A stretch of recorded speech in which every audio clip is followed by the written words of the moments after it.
लड़की पानी लेकर ड्यूक के पास जा रही थी ताकि उसके पांव धो सके। तभी अचानक उसने देखा कि उसके चेहरे का नकली तिल पानी में गिर गया है। घबराहट में उसने झट से उसे निकालकर वापस चिपकाया और पानी लेकर ड्यूक के पास चली गई। ड्यूक जैसे ही जूते उतारने लगा, उसकी नजर उस तिल पर गई। अब वो थोड़ी अलग जगह पर था। उसकी निगाहें ठंडी थीं, लेकिन सवालों से भरी। लड़की का दिल तेज धड़कने लगा, हाथ कांपने लगे। उसने घुटनों पर बैठकर माफी मांगी, रोते हुए विनती की कि उसे माफ कर दिया जाए। दूसरों की नजर में ड्यूक बेरहम, निर्दयी और खून बहाने से कभी नहीं हिचकिचाने वाला आदमी था, और ये लड़की बस एक गरीब किसान की बड़ी बेटी। छोटे भाई बहन बीमार पड़े थे और इलाज के लिए उसकी माँ को मजबूरी में उसे ड्यूक की हवेली में बेच देना पड़ा। अपनी असली शक्ल छुपाने के लिए लड़की ने नकली तिल लगाया था ताकि उसे नजदीकी नौकरानी के तौर पर न चुना जाए। लेकिन किस्मत के खेल देखो, जंग से लौटे ड्यूक ने शादी से बचने के लिए बीमार होने की अफवाह फैला दी थी। फिर भी उसकी माँ ने जिद की कि गरीब घर से एक लड़की खरीदी जाए ताकि परिवार बढ़ सके। मजबूरी में ड्यूक को नौकरानियों में से चुनना पड़ा और तभी उसकी नजर इस अजीब सी लड़की पर पड़ी। उसे पास रहने की इजाजत मिल गई, जबकि वो दिल से ड्यूक से दूर रहना चाहती थी, क्योंकि वो जानती थी युद्ध देवता जैसी ठंडी आंखों वाला इंसान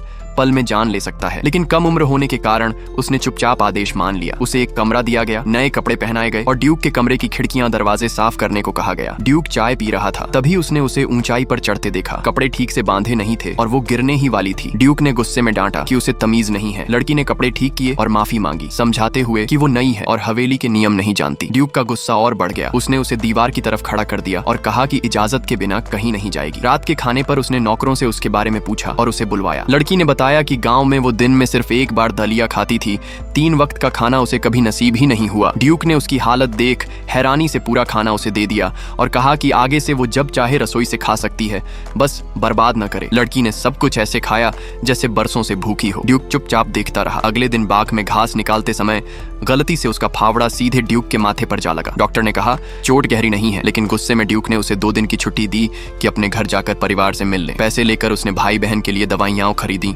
और लौटते समय एक नौकर ने जलन में रास्ता रोक लिया। वो उसे बेइज्जत करना चाहता था, मगर लड़की ने एक ही वार में उसे गिरा दिया। तभी ड्यूक वहां से गुजरा। सज्जा देने के बजाय उसने मुस्कुराकर कहा, ताकत अच्छी है, काम आएगी। उसने तय किया कि ये लड़की उसके पास रहेगी ताकि उन औरतों को दूर रखा जा सके जो लगातार उसका पीछा करती थीं। लेकिन हवेली लौटते ही फिर नौकरों ने उसे तंग किया। डर के मारे वो ड्यूक के पास भागी, मगर गलती से उसे तालाब में धक्का दे दिया। लड़की ने तुरंत उसे बाहर निकाला, लेकिन ड्यूक आग बबूला हो गया। रोते हुए उसने बताया कि कैसे सब उसे परेशान करते हैं। ड्यूक ने उसकी बात का बचाव नहीं किया, क्योंकि वो जानता था कि उसके भीतर हिम्मत है और उसे दबाना इतना आसान नहीं। इसके बजाय उसने सोचा कि उसे एक अजीब सा उपनाम दे। लड़की अंदर ही अंदर खींच गई, मन ही मन उसकी घटिया पसंद को कोसा। जब उसने सफाई देने की कोशिश की तो ड्यूक ने रोकते हुए कहा अब वो उसके साथ चले और सामने सबको दिखाए वही ताकत जिससे उसने नौकर को गिराया था, और वादा किया जब तक वो है कोई उसे छू भी नहीं पाएगा। लड़की ने उसकी बातें आधी समझी, आधी नहीं, लेकिन पहली बार उसके दिल में थोड़ी सी सुरक्षा की झलक महसूस हुई।